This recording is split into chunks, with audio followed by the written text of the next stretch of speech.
कल रात एक क्लाइंट का फोन आया और उसने कहा, सुनीता मेरे क्रेडिट कार्ड का बिल 75,000 आ गया है, जबकि मैंने केवल 35,000 स्पेंड किए। पता नहीं यार कैसे हो गया, कोई कैशबैक भी नहीं मिला, इंटरेस्ट चार्ज से मेरी पूरी क्रेडिट लिमिट खत्म हो गई। क्या करूं कुछ समझ नहीं आ रहा, EMI भी चल रही है, वो पैसा कहाँ से दूंगी मैं। ये कंप्लेन नहीं थी दोस्तों, ये एक ट्रैप है और एक ट्रैप की शुरुआत है। हर महीने हजारों लोग क्रेडिट कार्ड के डिस्काउंट ऑफर देखकर लालच में आ जाते हैं। ये समझ नहीं पाते ये एक्चुअल में एक ट्रैप है उनको फंसाने के लिए, पर उसका रियल कॉस्ट क्या होगा ये भी किसी को समझ नहीं आता। आज हम इस वीडियो में कवर करेंगे क्रेडिट कार्ड सही मायने में आपका दोस्त है या दुश्मन है। 3 टॉप स्ट्रेटेजीज जिसके जरिए आप क्रेडिट कार्ड को यूज कर सेविंग्स भी कर सकते हैं। कॉमन ट्रैप्स जिसमें हम सब फंस कर नुकसान उठाते हैं।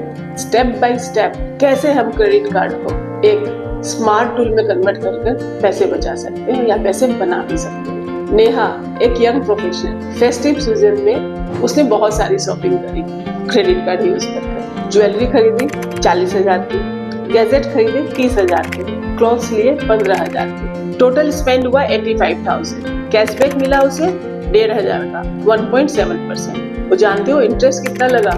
10,000 रुपये। क्यों? उसने डिले पेमेंट किया और उसके ऊपर इंटरेस्ट आ गया उसका 10,000। प्रोसेसिंग फी लग गई 500। रिजल्ट, नेहा ने 85,000 की परचेजिंग करी, उस पर 1,500 रुपये बचाए और वहीं पर लेट पेमेंट के कारण में 10,000 रुपये ज्यादा खर्च कर दिए। तो नेट परचेजिंग कितने की हो गई आप खुद कैलकुलेट कर सकते हैं। As per RBI credit card data, active card 75 million, utilisation 45%। उसमें से NPA हो जाते हैं, NPA माने जिनका ओवरड्यू 90 डेज से ज्यादा है, उसका परसेंटेज है 2.1। वहीं पर सिबिल कंज्यूमर प्लस के हिसाब से 68% यूजर्स फुल पेमेंट नहीं करते। उसका कारण कंफ्यूजन ऑफर्स। केवल 12% लोग 0% EMI फैसिलिटी को यूज करते हैं, जो कि कम्प्लीटली इंटरेस्ट फ्री होती है। लाइवमिंट के अनुसार मैक्सिमम डिफॉल्ट जो क्रेडिट कार्ड में हो रहे हैं वो मिनिमम पेमेंट कल्चर के कारण हो रहे हैं, ना कि उनके पास पैसे नहीं है देने के लिए, इनएबिलिटी टू पे। तो देखा आपने कैसे हम मिनिमम पेमेंट के चक्कर में या फिर कुछ ऑफर के चक्कर में ज्यादा खर्च कर देते हैं। Is it A smart choice? Credit card का असली मजा या असली पावर तब मिलता है जब हम टाइमली पेमेंट करते हैं और फुल पेमेंट करते हैं within due date. Interest free period का फुल यूटिलाइजेशन करते हुए ड्यू डेट के अंदर फुल पेमेंट करते हैं और जो हमें क्रेडिट पॉइंट्स मिलते हैं उन्हें टाइमली रिडीम करते हैं। तो दोस्तों क्रेडिट कार्ड को अपना दोस्त कैसे बनाएं दुश्मन की बजाय। तो अब बात करते हैं क्रेडिट कार्ड के फंडामेंटल्स की, ताकि आपके पास जब स्टेटमेंट आए आप उसे पढ़ सको, समझ सको और आपको मिले क्लैरिटी, ना कि कंफ्यूजन। सबसे पहला कंसेप्ट है बिलिंग साइकिल। ये मंथली होता है। उस एक मंथ के दौरान आपने जो भी परचेज किया है, जो भी ट्रांजेक्शन किए, जो भी पेमेंट किए हैं, सारी रिकॉर्डिंग उस बिलिंग साइकिल में होती है और वो बिलिंग साइकिल का स्टेटमेंट आपको मिलता है एक स्टेटमेंट डेट के ऊपर। स्टेटमेंट ऑफ अकाउंट्स में आपके हर ट्रांजेक्शन की डिटेल रहती है, उसके साथ total outstanding, minimum payment and due date भी मेंशन रहती है। बिलिंग साइकिल की जो क्लोजिंग डेट होती है उसके बाद अगर हम जो भी 1 रुपया भी पेमेंट करते हैं या खर्च करते हैं वो सारी डिटेल नेक्स्ट मंथ की बिलिंग साइकिल में इंक्लूड होती है। ग्रेस पीरियड या फिर इंटरेस्ट फ्री पीरियड, ये क्या होता है? हमारी जो बिलिंग साइकिल की क्लोजिंग डेट रहती है और जो पेमेंट ड्यू डेट रहती है उनके बीच का जो डिफरेंस है वो कहलाता है ग्रेस पीरियड। फॉर एग्जाम्पल आपकी बिलिंग साइकिल है 1 अप्रैल से 30 अप्रैल तक की, आपको स्टेटमेंट ऑफ अकाउंट मिला एज्यूम 2 मई और आपकी ड्यू डेट है 20 मई। ग्रेस पीरियड होता है due date minus statement date. इस एग्जाम्पल में ड्यू डेट है 22 मई एंड स्टेटमेंट डेट है 2 मई, तो हमें ग्रेस मिला 20 दिन का। इस पीरियड के अंदर अगर हम फुल पेमेंट कर देते हैं तो हमें कुछ भी इंटरेस्ट नहीं देना पड़ता, इसीलिए इसे कहते हैं zero interest period. Statement of account में मिनिमम पेमेंट का अमाउंट भी लिखा रहता है। अगर हम फुल पेमेंट की जगह मिनिमम पेमेंट वाला ऑप्शन यूज करते हैं जो कि जनरली 10 से 15% होता है, केवल उतना ही पेमेंट करते हैं, तो बैलेंस आउटस्टैंडिंग पर हमारे इंटरेस्ट लगना शुरू हो जाता है जो कि कंपाउंडिंग रेट होती है। और जनरली 36% और it can go up to 45% also annually. Monthly work out करो तो 3.5 से 3.8 के बीच नियरली आता है। It's vary from credit card to credit card. Interest का कैलकुलेशन कैसे होता है? Outstanding into annual rate into past due, कितने दिन से ड्यू है वो अमाउंट डिवाइडेड बाय 365 डेज। मान लो मिनिमम पेमेंट के बाद आपकी आउटस्टैंडिंग बचती है 50,000 और आपने डिले किया है 20 दिन का और रेट ऑफ इंटरेस्ट है 36%। इंटरेस्ट अमाउंट होगा 986 रुपीज। और अगर आप अगले महीने फिर पेमेंट नहीं करते हो फुल पेमेंट, तो उस इंटरेस्ट पे भी आपका इंटरेस्ट लगेगा और आपको कंपाउंडिंग इंटरेस्ट रेट लगनी शुरू हो जाएगी और ये साइकिल रिपीट होती जाएगी। हम सब जानते हैं क्रेडिट कार्ड को यूज करके हम कैश विड्रॉ कर सकते हैं। हर कैश विड्रॉल पर हमें चार्ज देना पड़ता है, एक फी देनी पड़ती है जो जनरली 2.5 से 3% होती है। और द डे हम कैश विड्रॉ करते हैं वो एक लोन में कन्वर्ट हो जाता है। यू कैन से वो लोन की तरह काम करता है। उस पे हमें उसी दिन से इंटरेस्ट देना पड़ता है जब तक हम उसको रिपे नहीं कर देते हैं। यहाँ पर कोई भी ग्रेस पीरियड नहीं मिलता है।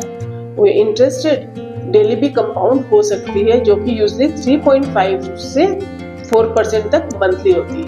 क्रेडिट कार्ड का एक और यूज है कि हम कहीं फॉरेन ट्रैवल पे जा रहे हैं तो हमें कैश नहीं कैरी करना, हम क्रेडिट कार्ड से पेमेंट कर सकते हैं। हर इंटरनेशनल ट्रांजैक्शन पर बैंक मार्कअप चार्ज करता है जो 3% से 3.5% तक का हो सकता है। मर्चेंट अगर आपको डायनामिक करेंसी कन्वर्शन का ऑप्शन देता है तो वो यूज ना करे तो बेहतर है। इससे हमारे कॉस्ट 8% तक बढ़ सकती है। बेहतर होगा हम ओरिजिनल करेंसी में ही पेमेंट करें। क्रेडिट कार्ड यूजेस पे हमें रिवॉर्ड पॉइंट मिलते हैं, कभी कभी कैशबैक भी मिलता है। जो क्रेडिट कार्ड स्टेटमेंट आता है उनमें हमारा रिवॉर्ड पॉइंट्स लिखा रहता है। जनरली डिडक्शन के तौर में हमें एयर टिकट भी मिल सकती है, वाउचर मिल सकती है। लाइव मिंट की रिपोर्ट के हिसाब से ये बेनिफिट रिड्यूस होकर 0.8% ही रह गया है। जानते हैं क्यों? कि मैक्सिमम पॉइंट इनएफिशिएंसी के कारण एक्सपायर हो जाते हैं और लोग उन्हें रिडीम नहीं करते। तो एक बार फिर से की टर्म्स को रिकॉल करेंगे। Billing cycle, date range of transaction posting, statement date when statement is generated, due date, last date to pay without penalty, grace period, interest free days after statement, minimum amount due 5 to 10% payment to keep account current, cash advance, ATM withdrawal fee plus immediate interest, markup fee, surcharge on foreign transaction, revolving credit, carrying forward balance with interest, breakage, expiry और अनरिडीम्ड reward points. ये basic आपकी foundation बनाएगा। अगली बार जब आपके पास आपका credit card statement आए तो उस नॉलेज को जरूर यूज करिएगा। मेरे पापा कभी क्रेडिट कार्ड यूज नहीं करते। वो कहते हैं ये खर्चा है, ये खर्चे की मशीन है। 3 सिंपल स्ट्रेटेजी के जरिए मैंने उस मशीन को वैल्यू मशीन में कन्वर्ट कर दिया। आप जानना चाहते हैं वो क्या है? सबसे पहले किलर स्ट्रेटेजी है full payment within due date. Full payment किसका? फुल पेमेंट स्टेटमेंट बैलेंस का। कब करना है? ड्यू डेट पे करना है या ड्यू डेट के पहले करना है, बाद में बिल्कुल नहीं करना है।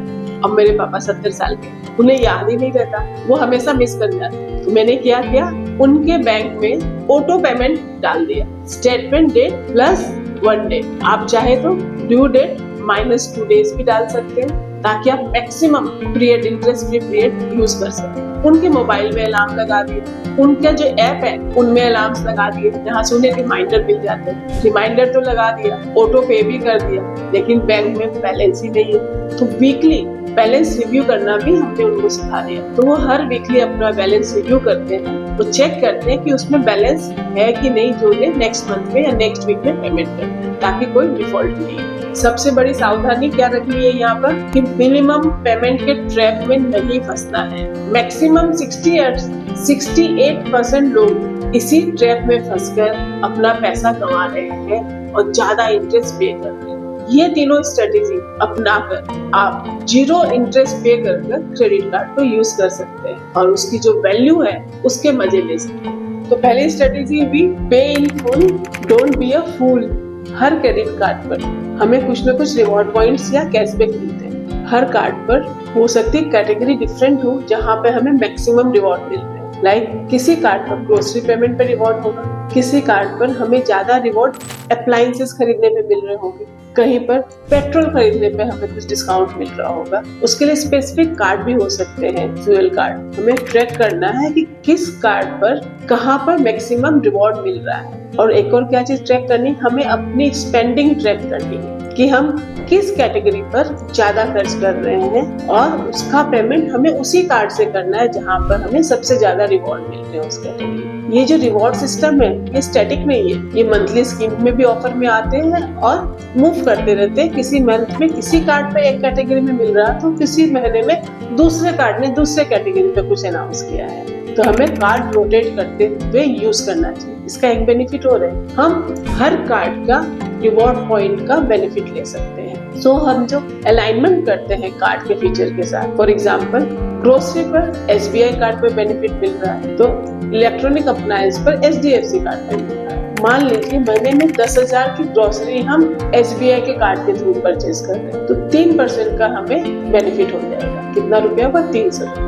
वही हमने कुछ खरीदारी HDFC बैंक के थ्रू करी, HDFC कार्ड यूज करके हमने डाइन आउट किया 8,000 रुपये का और हमें बेनिफिट मिला 5% का, 400 रुपये हमें मिले। तो इस तरह से कार्ड और स्पेंड को सिंक कर रोटेट कर हम क्रेडिट कार्ड को सेविंग टूल में बदल सकते। तो आफ्टर ऑप्टिमाइजेशन आप देखेंगे एक कस्टमर अपना reward by using credit card double कर सकता है। जो बेसलाइन 0.8% है उसको वो 1.8% में भी कन्वर्ट कर सकता है।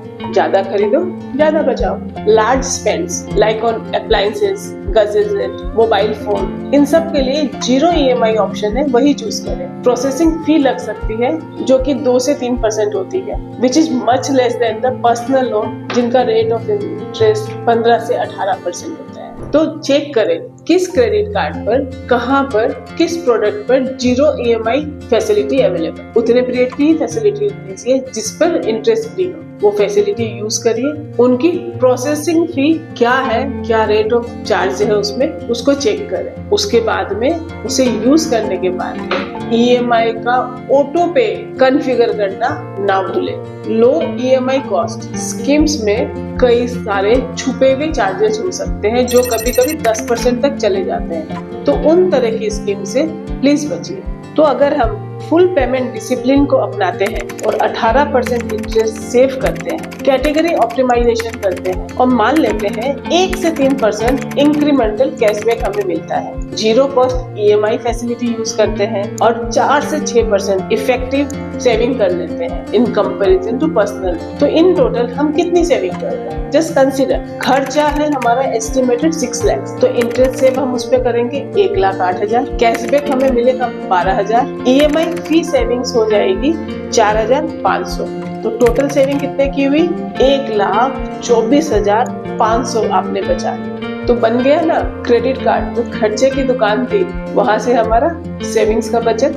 तो आज ही आप अपने लास्ट 3 क्रेडिट कार्ड स्टेटमेंट को चेक करें। आपकी 3 स्पेंडिंग जो सबसे बड़ी है, जिस कैटेगरी में सबसे बड़ी है, उसे आइडेंटिफाई करें और उसे मैच करें क्रेडिट कार्ड के साथ जहां पर उस पर सबसे ज्यादा बेनिफिट मिलता हो। अपनी एक बड़ी स्पेंडिंग को 0 फ्री EMI में कन्वर्ट करें और अपने क्रेडिट कार्ड को अपना दोस्त बनाइए, ना कि दुश्मन। मेरा बेटा जब 10 साल का था तो मेरे साथ बैंक में गया था, मैंने वहाँ ATM कार्ड से पैसे निकाले, वो अवाक रह गया। उसने कहा मम्मी इस मशीन से पैसे मिलते हैं? बोली हाँ बेटा पैसे मिलते हैं। वो घटना खत्म हो गई, मैं उस बात को भूल भी गई। वो 18 साल का हो गया। तो जानते हैं उसने सबसे पहले अपने बर्थडे के दिन मुझसे क्या मांगा? 2 चीज मांगी। पहली, मुझे कार ड्राइविंग सीखनी है और दूसरी, उसे वो कार्ड चाहिए जहां से वो पैसे निकाल सकता है। तो जानते हैं ये कार्ड जो होता है, ATM कार्ड हो चाहे क्रेडिट कार्ड हो, वो में अपने आप में एक बहुत बड़ा पावर है। लेकिन हर पावर के साथ में जिम्मेदारी आती है। क्या चीज की? कि उस पावर से रिलेटेड जो भी ट्रैप है, जो भी रिस्क है, हम उससे बचें और उसका सही इस्तेमाल करें। तो अभी मैं आपको उन कुछ कॉमन ट्रैप्स के बारे में बताऊंगी जिनको जानकर आप उनसे बच सकते हो और अपने पैसे सुरक्षित रख सकते हो, ताकि आप क्रेडिट कार्ड का यूज कॉन्फिडेंटली और सेफली कर सको। जब क्रेडिट कार्ड स्टेटमेंट आता है वहाँ लिखा रहता है मिनिमम पेमेंट अमाउंट, तो हमें लगता है ये अमाउंट देके मेरा बैलेंस क्लियर हो गया, बाकी मैं बाद में कभी भी दे सकता हूँ। और हम क्या करते हैं, मिनिमम पेमेंट जो अमाउंट है वो दे देते हैं, और ये भूल जाते हैं जो बाकी बैलेंस है जो हमने नहीं पे किया उसके ऊपर अब हमें डेली कंपाउंडिंग रेट पे इंटरेस्ट देना पड़ेगा, जो कि इफेक्टिवली 36% से लेकर 40 या 45% भी एनुअली रेट हो सकती है। तो हम सबको इस मिनिमम पेमेंट बैलेंस अमाउंट के आकर्षण से बचना है। मान लो आपके क्रेडिट कार्ड का स्टेटमेंट का बैलेंस है 50,000 रुपए और मिनिमम अमाउंट वहाँ जो लिखा है जो पे करना है उसका अमाउंट है 5,000 रुपए। तो जो बैलेंस अमाउंट है 45,000 उस पर आपका डेली इंटरेस्ट एक्रूवल स्टार्ट हो गया है। तो इस ट्रैप से बचने के लिए हमें हमेशा फुल पेमेंट करना है विद इन ड्यू डेट। अगर बहुत इमरजेंसी हो जाए और हम फुल पेमेंट नहीं कर सकते हैं तो कोशिश करिए जितना मैक्सिमम पेमेंट कर सकते हैं उतना मैक्सिमम पेमेंट करें, ताकि इंटरेस्ट बेयरिंग अमाउंट कम हो जाए। हर क्रेडिट कार्ड की एक लिमिट होती है, स्पेंड लिमिट होती है। जब हम उसके ऊपर खर्च कर देते हैं तो वो ओवर लिमिट कहलाती है। हो सकता है वो ओवर स्पेंड मार्जिनल हो, लेकिन उस मार्जिनल लिमिट के कारण भी हमें एक ओवर लिमिट फी पे करनी पड़ती है, जो कि 500 से 700 रुपये हो सकती है, और उस पर इंटरेस्ट भी स्टार्ट हो जाता है। और जब हम मिनिमम पेमेंट भी नहीं करते हैं, late payment fee, over limit, ये दोनों हमारे क्रेडिट स्कोर को भी इम्पैक्ट करता है। इससे कैसे बचें? हमेशा अपने क्रेडिट लिमिट को चेक करते रहें। यूटिलाइजेशन अलर्ट लगा सकते हैं।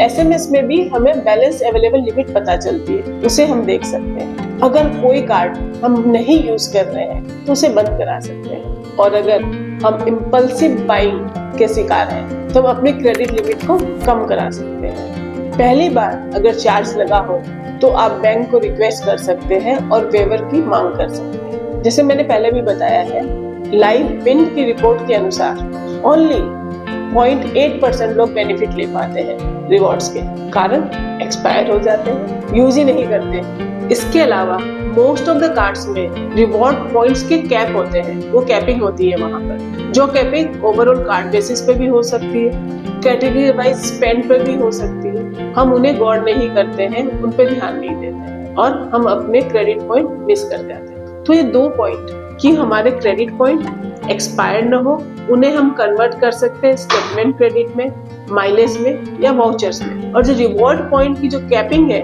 उसे देखते हुए हम डिफरेंट कार्ड में रोटेशन कर सकते हैं और अपने बेनिफिट को मैक्सिमाइज कर सकते हैं। मैं क्रेडिट कार्ड कम से कम लास्ट 25 साल से यूज कर रही हूँ, लेकिन ये रिवॉर्ड पॉइंट मैंने लास्ट 5 साल से ही लेने शुरू किया। तो इसके लिए हम कर क्या सकते हैं, हमारे रिवॉर्ड पॉइंट की एनुअल रिव्यू कर सकते हैं, क्वार्टरली रिव्यू कर सकते हैं, उनकी एक्सपायरी डेट का अलार्म अपने मोबाइल पे सेव कर सकते हैं ताकि वो हमें रिमाइंडर मिल जाए। मल्टीपल कार्ड रोटेट कर हम अपने रिवॉर्ड पॉइंट्स बढ़ा सकते हैं, मैक्सिमाइज कर सकते हैं। मैं पोलैंड घूमने गई थी, वहां पर मुझे मर्चेंट ने डायनामिक करेंसी कन्वर्शन ऑप्शन पूछा था कि क्या मैं उसे यूज करना चाहती हूँ, तो मैंने उसे यस कह दिया और उसके कारण मेरा 5% एक्स्ट्रा चार्ज पड़ा।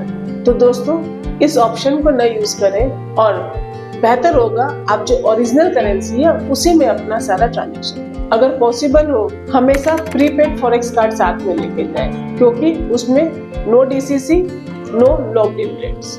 EMI स्कीम्स, बहुत बार EMI स्कीम्स में 0% EMI बोला जाता है, लेकिन उनके साथ प्रोसेसिंग फीस अटैच होती है, तो उस प्रोसेसिंग फी को चेक करें, कई बार वो 12% तक भी हो सकती है। इस कैलकुलेशन के बाद ही उस ऑप्शन को यूज करें। अगर फी ज्यादा हो तो कैश प्लस EMI दोनों में बाइफर्केशन करते हुए कार्ड को यूज करें, इससे फी कॉस्ट रिड्यूस हो जाए। नो फी EMI के लिए हम बैंक या मर्चेंट से निगोशिएशन भी कर सकते हैं। इस तरह से हम कार्ड को अपना रियल दोस्त बना सकते हैं, ना कि डेट ट्रैप। तो हमने क्रेडिट कार्ड के फंडामेंटल्स जाने और बेसिक कैसे ट्रैप से बचा जा सकता है वो जाने। अब हम जानते हैं एडवांस टूल्स जिसके थ्रू हम और एक्स्ट्रा माइलेज कैसे क्रेडिट कार्ड के थ्रू बना सकते हैं। मान लीजिए क्रेडिट कार्ड स्टेटमेंट का बैलेंस 1 लाख रुपया है, जो अगर आप ड्यू डेट में पे नहीं करते हो तो आपको 36% से लेकर 40% तक की रेट लग सकती है इंटरेस्ट। तो उसे आप बैलेंस ट्रांसफर कर सकते हो, यानी लोन में कन्वर्ट कर सकते हो, जिस पर इंटरेस्ट रेट 12 से 15% होगी मैक्सिमम। बहुत बार जीरो EMI फैसिलिटी भी अवेलेबल होती है कुछ पीरियड के लिए, या तो 30 डेज या 60 days, depending upon nature of the card, your credit score and the bank. तो वो आप बैंक से निगोशिएट कर सकते हो। इस तरह से आप एक अच्छा खासा अमाउंट इंटरेस्ट का पे करने से बचा सकते हो। तो आउटस्टैंडिंग अमाउंट है 1 लाख, प्रोसेसिंग फी है 3000 और इंटरेस्ट की सेविंग कितनी हो गई 18,000। तो नेट सेविंग भी हमारी 15,000 की। ये है बहुत सिंपल है, हमें हमारी आउटस्टैंडिंग को बैलेंस ट्रांसफर में कन्वर्ट करना है, जीरो EMI या लो इंटरेस्ट EMI में कन्वर्ट करना है बैंक से बात कर। इमरजेंसी में हम top up loan facility use कर सकते हैं, जो कि जनरली 25% ऑफ हमारी लिमिट का होता है और उसका इंटरेस्ट रेट भी 9 से 12% होता है in comparison to personal loan, जहां पर इंटरेस्ट रेट 18% से ज्यादा होती है।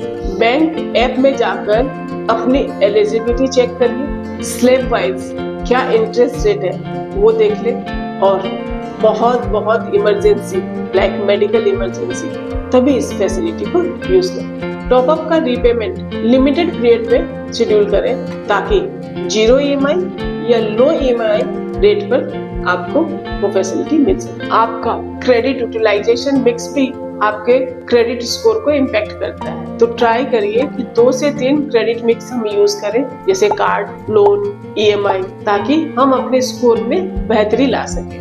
Maintain 1 or 2 credit card, 1 small personal loan, limit 30% के अंदर यूटिलाइज कर रखें और ऑन टाइम पेमेंट कर अपने स्कोर को बेहतर बनाते हैं। पीरियोडिकली जो कार्ड हम यूज नहीं कर रहे हैं उन्हें फ्रीज करते रहे ताकि टेम्पटेशन में आकर हम अननेसेसरी स्पेंड ना करें। अगर हमारा बिल 50,000 का है तो वेंडर से हम क्रेडिट फैसिलिटी ले सकते हैं और 2 साइकिल में स्प्लिट कर 25,000 का पेमेंट कर सकते हैं। इस तरह से हमें इंटरेस्ट फ्री फैसिलिटी 1 महीने की जगह 2 महीने की मिल जाएगी। लेकिन सावधान, ये है केवल डिसिप्लिन यूजर्स के लिए, नहीं तो आप फिर से इंटरेस्ट के ट्रैप में फंस जाएंगे। इन सब हैक को अगर हम कंबाइन करते हैं और एज्यूम करते 6 लाख की स्पेंडिंग है, तो इन सब को यूज करते हुए आप 25,000 के आसपास की सेविंग कर सकते हैं और अपना क्रेडिट स्कोर भी बेहतर बना सकते हैं। तो क्रेडिट हेल्थ मॉनिटरिंग के लिए हम एक क्रेडिट डैशबोर्ड बनाते हैं गूगल शीट में, जहाँ पर हम अपना क्रेडिट कार्ड का नाम,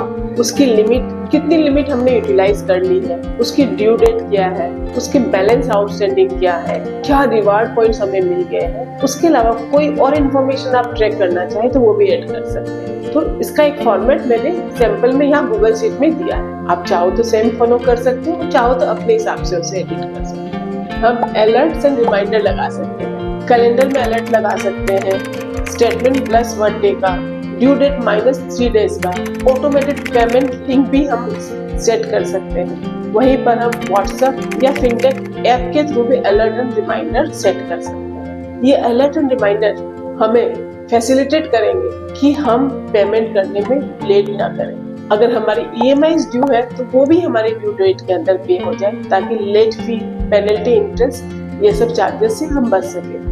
इन सब के साथ हमें अपने रिवॉर्ड पॉइंट अवेल करने की ड्यू डेट के भी रिमाइंडर लगाने चाहिए, ताकि वो एक्सपायर न हो और टाइमली हम उन्हें कन्वर्ट कर सके, आइदर वाउचर में, कैशबैक में या फिर माइलेज में।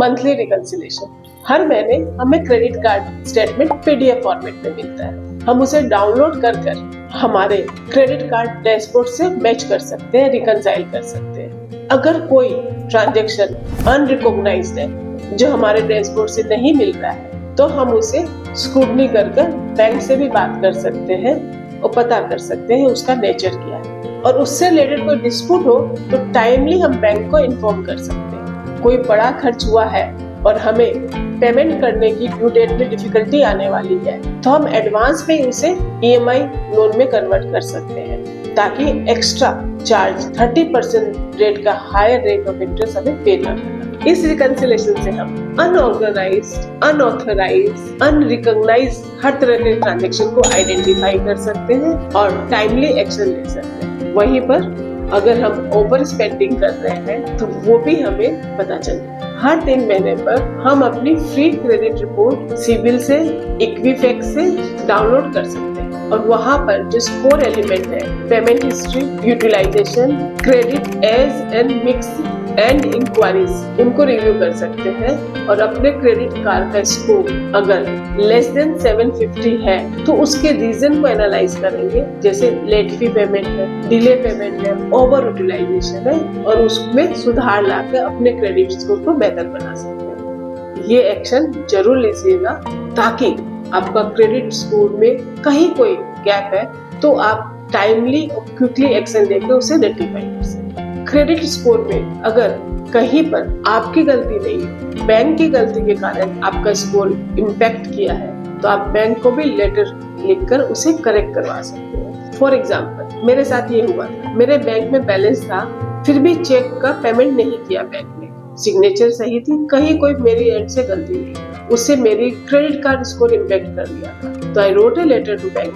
And I got that rectified. हर साल बैंक अपने reward and fee structure revise करता है, तो just review the reward and fee structure annually और उसके हिसाब से अपने क्रेडिट यूजेस की स्ट्रेटेजी को रिवाइज कर सकते हैं आप। अगर कार्ड को अपग्रेड करने की जरूरत है to get the better reward tiers, do that. Emergency के लिए हमेशा एक क्रेडिट प्लान 0 बैलेंस पे रखिए ताकि अगर कोई हाई स्पेंडिंग हो जाए और आप हायर इंटरेस्ट से बचना चाहे तो बैलेंस को इमीडिएटली इस कार्ड में शिफ्ट कर सकें। और हमेशा एक इमरजेंसी कैश बैलेंस मेंटेन करो ताकि ऑटो जो ट्रांसफर, ऑटो पेमेंट का सिस्टम है वो ब्रेक ना हो, वो चालू। इन स्टेप्स को फॉलो कर आप अपनी क्रेडिट हिस्ट्री को लॉन्ग टर्म सस्टेनेबल वे में मेंटेन कर सकते हैं। तो अब हम देखते हैं कि किस तरह से रिवॉर्ड मिस्ट्री को सुलझाएं और हम मैक्सिमम रिवॉर्ड बेनिफिट पा सके बिना एक भी रिवॉर्ड पॉइंट को मिस किए। हर कार्ड 2 तरह के रेट ऑफर करता है, एक मर्चेंट रेट और एक family rate. Merchant rate specific product wise, जैसे ग्रोसरी पर 3%, मोबाइल पर 5% कैशबैक मिलता है तो कहीं पॉइंट मिलते हैं। और फैमिली रेट एक फ्लैट रेट है कि आप कहीं भी यूज करो आपको वो परसेंटेज के रिवॉर्ड मिलेंगे, या कहीं कैशबैक है तो कैशबैक मिलेगा। हमें मर्चेंट रेट पर फोकस देना है कि वहां पर हमें मैक्सिमम बेनिफिट या मैक्सिमम रिवॉर्ड मिलते हैं। दोस्तों, आज हमने सीखा कैसे हम एक ट्रैप को स्मार्ट टूल में कन्वर्ट कर सकते हैं। हमने जाना basics, strategies, traps, hacks, tracking, rewards, सब कुछ। अब मैं आपको छोटी से 5 स्टेप बताऊंगी जिसे आप तुरंत इम्प्लीमेंट कर सकते हैं। ये सिर्फ टिप्स नहीं है, ये आपके फाइनेंशियल एम्पावरमेंट की जर्नी है। जब आप फुल पे करते हो, कैटेगरी ऑप्टिमाइजेशन करते हो, 0% EMI यूज करते हो, balance transfer and reward mastery को अपनी लाइफ में लाते हो, तो क्या होता है, आपके पास एक डेट फ्री कॉन्फिडेंस आता है। 5 स्टेप्स का पहला स्टेप्स, ऑडिट एंड ऑटोमेट। आज ही अपने last 3 credit card statement check करो, क्रेडिट कार्ड डैशबोर्ड बनाओ और उसे अपडेट करो, ऑटो पे सेट करो। स्ट्रेटेजी स्प्रिंट, इस वीक एक स्ट्रेटेजी पिक करो कैटेगरी ऑप्टिमाइजेशन और उसी के हिसाब से इस मंथ का एक्सपेंस प्लानिंग कर मैक्सिमम रिवॉर्ड या मैक्सिमम बेनिफिट पाओ। मंथ एंड में ऑडिट करो, करके देखो किस ट्रैप में फंसे हो, मिनिमम पेमेंट, DCC या 0 EMI और उनको फिक्स करने के लिए तुरंत action. Advance move, next quarter के लिए प्लान करो। अगर कोई बड़ा खर्च है जो आप करने वाले तो उसे बैलेंस ट्रांसफर मोड से खर्च करो ताकि आपको हाई इंटरेस्ट पे नहीं करना। Reward, harvest and saving, ongoingly high value partner के साथ अपने पॉइंट रिडीम करो। एनिवर्सरी, फेस्टिवल, बोनस ऑफर को यूज करो। हर महीने कमेंट में आपने जो सेविंग अचीव की है उसे अपडेट करो और अपने माइलेज पॉइंट को भी इंक्रीज करो। कमेंट में लिखो प्लान चाहिए। If you want a customise plan for yourself, कि क्रेडिट कार्ड को कैसे यूज करें और उसे एक दोस्त बनाए। आपका कोई दोस्त या कोई फैमिली मेंबर जो बहुत ज्यादा क्रेडिट कार्ड के ट्रैप में फंसा हुआ है, ये वीडियो उसे जरूर टैग करें ताकि वो अपनी लाइफ में क्रेडिट कार्ड ट्रैप से निकल सके। तो क्रेडिट कार्ड सिर्फ एक प्लास्टिक नहीं है और न ही प्लास्टिक मनी है, वो एक टूल है आपकी फाइनेंशियल डिसिप्लिन का। Use it wisely to build your financial confidence, not the debt trap. मैं हूँ सुनीता केडिया और मेरा प्रॉमिस है मैं आपको फाइनेंस सिखाऊंगी बिना किसी स्ट्रगल के, बिना किसी कंप्लेन के, बिना किसी ब्लेम के। Until next time, spend smart, save smarter and live happily.